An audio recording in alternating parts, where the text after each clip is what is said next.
Greetings and welcome to Stay Stories. I'm your host, Uzube Ufodike, on part 2 of Technology and Innovation. You don't want to miss this episode because we have amazing entrepreneurs from the biotech and the gaming space that are slaying in their lane. Don't go away. See you right after this.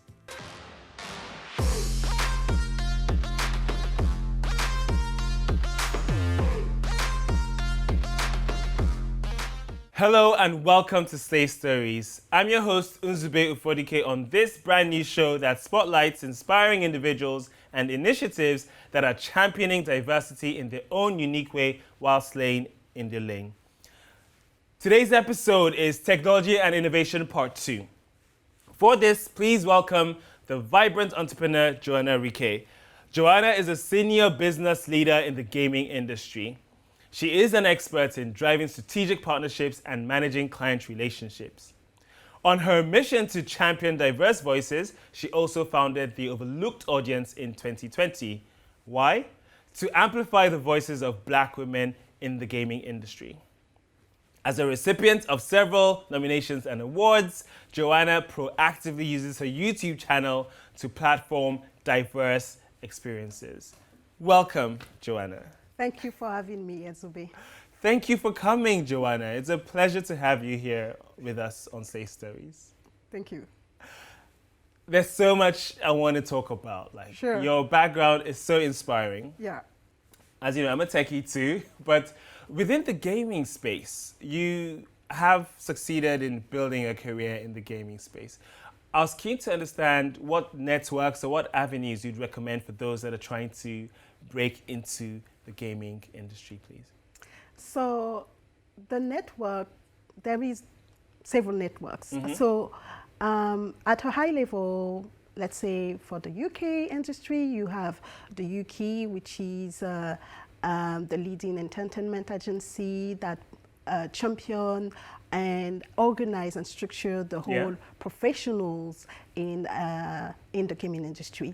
You also have Women in Games if we want to go into diverse experiences. You also have the Overlooked Audience that I created last year. You've got POC in Play for people of color, and you've got BIG, which is Gaming Games that just rebranding it recently in BIG. Yeah. So you've got several ways to get into networking in the gaming industry in the UK, but as well internationally. You've got Women in Games and International. They are based in the US. You've got Women in Games International. I just say that. You've got Black in Gaming. And different local and international fantastic. Type so there's of a whole network. range of networks and institutions people can use to get into the gaming industry. Thank you for sharing that. And Sure. From your perspective, what took you into the gaming industry? Why did you decide to focus on this sector for your profession? That's a great question, actually. I have a background in corporate sales, and after spending most of my career in the aeronautical industry, I got into the gaming industry very randomly, actually. I was headhunted a little bit more than 7 years ago. And an anecdote, I was like, oh no, I don't want to go into tech. What is that? But I'm curious, and I really think about life. Everything happens for a reason. Mm-hmm. So I did manage actually to go to the interview, and it sounded really interesting. And as a salesperson, you can sell everything. So I told myself, you know what, let me get into it. And since then, I'm into it, and I actually founded my agency that currently focusing on disruptive innovation to support the governments and the gaming industry. So how to really create disruptive innovation, leveraging gaming in emerging markets. Amazing. So you came from the aeronautical industry. Sure. Another hardcore engineering space into gaming. Yes. All within sales because you were headhunted. Yes. Fantastic. And now you're looking more into the emerging markets. Do you want to share a little bit more about that sort of focus area for you, please? Sure. When I started in the gaming industry, as all techs, I've really noticed that the diversity in that space was very, very like inexistent. Sure. As a sales professional, I was meant to travel all the time, and sometimes in conferences, and oftentimes actually in conferences of 5,000 people, you could actually over 3 days I could actually meet or see less than 10 Black person. And as well, throughout my work, I realized, so I used to work for Unity Technology, who is a real-time 3D platform. I realized that a lot of people were making their dream come true utilizing Unity. So one of my things was, okay, how to leverage Unity to make people in the African continent successful. How to, instead of them really going into or thinking about, dreaming about going to Europe or going to the US, how can they actually own a living while still being in Africa? So that's how really I started focusing on the developing a network first outside my work, because at that time there were no real focus on neither Middle East, neither Africa. So developing that network, understanding their problem, understanding the challenges that they had, and really being that bridge between the African and the Middle Eastern communities, gaming communities, and the Western communities. So, so helping those bridging into the West using platforms such as Unity Engine, as you mentioned in the past. Yes, that's correct. And given the trends, you've been in the sector for 7 years now.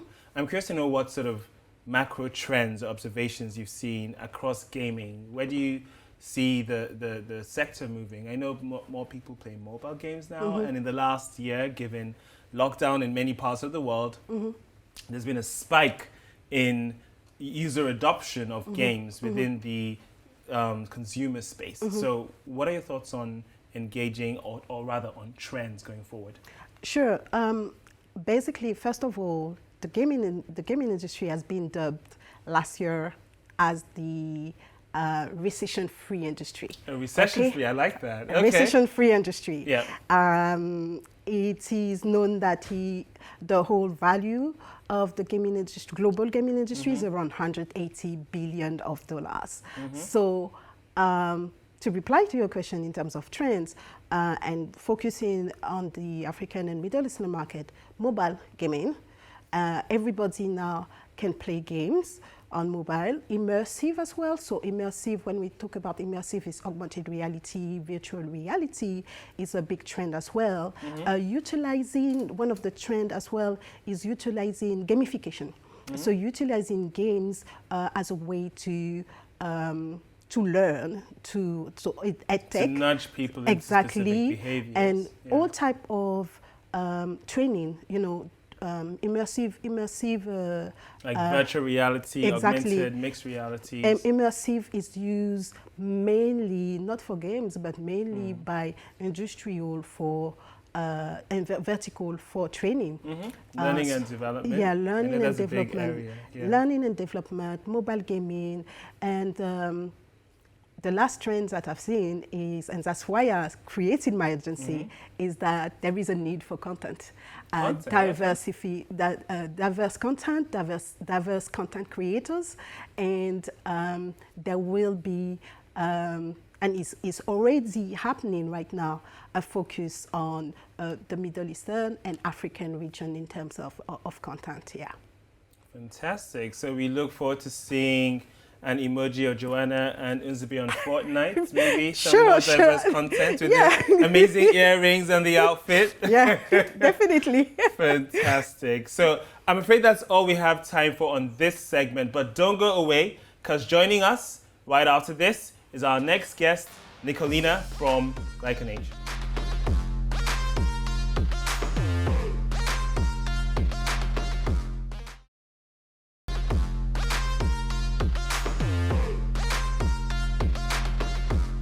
Welcome back to Slay Stories. I'm your host, Unzube Ufodike, on today's episode of Technology and Innovation Part 2. Still with us in the studio is Joanna. Also joining us via Zoom is Nina. Nina is a successful serial entrepreneur with over 12 years of experience. She has co-founded several startups in the field of fashion, software as a service, travel, and biotech, scaling them from one customer to over £3 million in revenue with no investor backing. As an outsider to biotech, she's already uncovered a novel application for an existing technology that was missed by over 50 scientists in a research lab. She's the co-inventor of one patent in the women's health diagnostic space. Nina, welcome. Thank you for joining us in Slay Stories. Thank you for having me on the show. Brilliant. With such an awesome bio, I don't know where to begin, but perhaps we can start from the start. How did you break into the world of biohealth tech? That's actually quite recent to me, but I've always had indirect contact with, so both my parents are scientists, so I was always randomly in the room, and I've been in all of their lectures, not by choice, but I always enjoyed it, and I always liked the natural world, and it is actually quite good to have a different perspective coming into something that's really technical and amazing. So you're invited into the family science business. Brilliant. And can you share a little bit more about what your technology and your business actually does for the audience, please? actually the research lab started about 15 years ago as a genetic lab. And one of the things that's been very missed in biology is actually the glycans, which are a key component of all cells. So what we do today, by taking a blood sample, we measure aging of your immune system, or something that we call a biological age. And this is something you can influence by lifestyle and early intervention. And it's useful for preventing future health risk and reducing aging. Brilliant. Thank you, Nina. And can you share what kind of trends you see in the industry from your perspective, please? So one really exciting part is that we started looking at aging or age-related diseases that we can actually influence and change. So looking at the body as a biochemical machine, and if we can figure out all the parts of how it works and function, we can actually prevent diseases. Actually, aging is the inflection point of the majority of our chronic conditions and prevent it from happening altogether. Fantastic. So using those diagnostic and advanced tools to play on preventative medicine. Okay. I think there's still a branding problem with the aging, or if you call it anti-aging, it's more preventive health and longevity. That's so true, actually.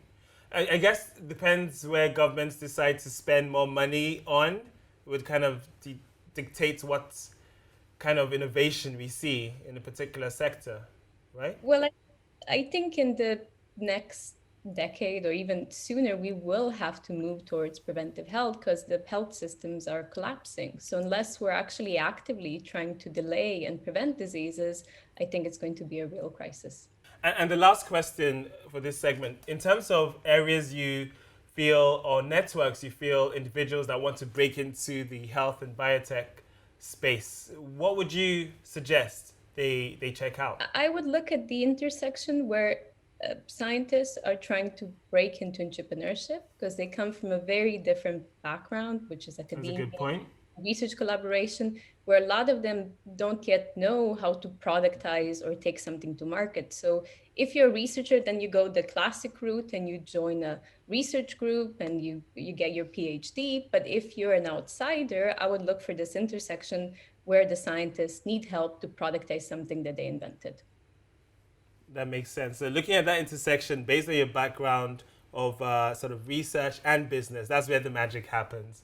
And I know you, both of you ladies are amazing entrepreneurs, juggling lots of balls. I'm curious to know what you do outside of work to kind of let your hair down. What do you do for fun? I imagine you play video games, Joanna, or do you? No. Actually, what I do for fun, I do a lot of working out. I actually power lift, boxing, dancing, hiking. Video game is, I will not consider myself as a gamer, a pure hardcore gamer. Okay, no, fantastic. Thank you. Hiking and powerlifting, Zumba. I do love to dance too, so maybe one day we could do a little bit of dance. Sure, definitely. Okay. And Nina? For me, it's actually quite similar. I love sports, so most of the time I use them to relax. I also do boxing and something called aerial silks, which is a circus skill. So it's something I would use to kind of make use of my downtown into something that's also active. Amazing. Two very physically fit women that love to do physical activity. So there'll be a boxing spar thing going on after this. Definitely. Should you accept the challenge? You can have a Slave Story special boxing episode. Yeah. Okay. And the final bit, what can you share for those that are much earlier on in their career journey and looking to break into your respective sectors? What would you say they can do, Nina? Well, I would say there's a lot of good incubators now, from Mindy Bio to Founders, I think Founders First or First Founders. They're really good to meet co-founders and even very early on in your journey, start developing something. Fantastic. And to you, Joanna? So I would say there is three things that needs to be considered when getting into the gaming industry. So the first thing is knowing your craft, knowing, understanding, and that continuous learning to be an expert in what you do, regardless of whether it's coding, programming, business development, marketing. So knowing your craft. The second things is actually the more important, is the networking. Knowing who are the biggest player, who will be able to mention a name in a room when you're not there. And the third thing is being visible. Understanding that personal branding is important, and basically positioning yourself as an expert. Fantastic. Those three nuggets are sure amazing. And one more question I'll ask before we end the show, because it's inspiring to see women that are doing awesome things in a sector that's not historically as diverse.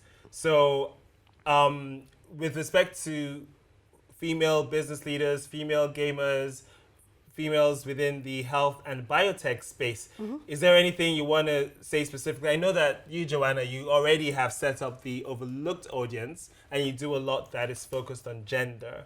But is there anything else you want to add that our audience can take away if they happen to be female?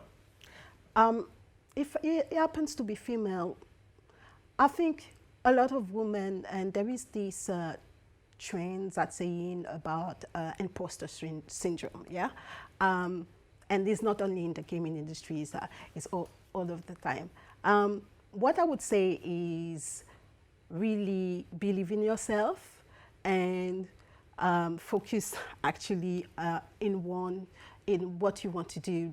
Know your why. And that is not only for women, but for everybody. Know your why, know your purpose, know why you want to be in that space, know what you want to do, and then mute everything, all the other voice, all the other voices.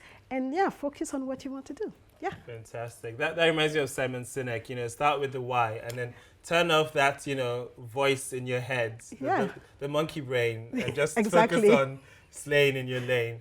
Fantastic. Thank you, Joanna. And to you, Nina, would you like to close us out with your tip, please? Imposter syndrome is definitely a massive problem. I definitely have it. One big thing, pick yourself no matter how hard it is sometimes, and find out other co-founders who are doing the same thing as you, because they are usually incredibly supporting and encouraging, and they've been through the same thing. So if you can build a network of people who are going through the same thing as you are, then it really, really helps you go through it. Amazing. And I know it's easy for me to say don't have imposter syndrome because you've built businesses turning over millions of pounds. It's like you are the definition of slay, Nina. Yeah, definitely. Awesomeness. So thank you, Nina. Thank you, Thank Joanna. you for having me.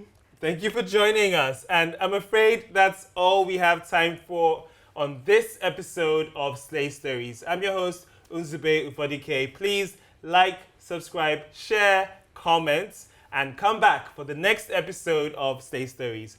Bye. It's crazy because growing up in Ghana, I used to be able to go certain places and do certain things that right now they cannot even do. And it's like we're moving forward in times, but actually in certain countries they're moving backwards. Yeah, for me, fashion is obviously personal because I remember my mom used to dress us up, my brother and I. Nice.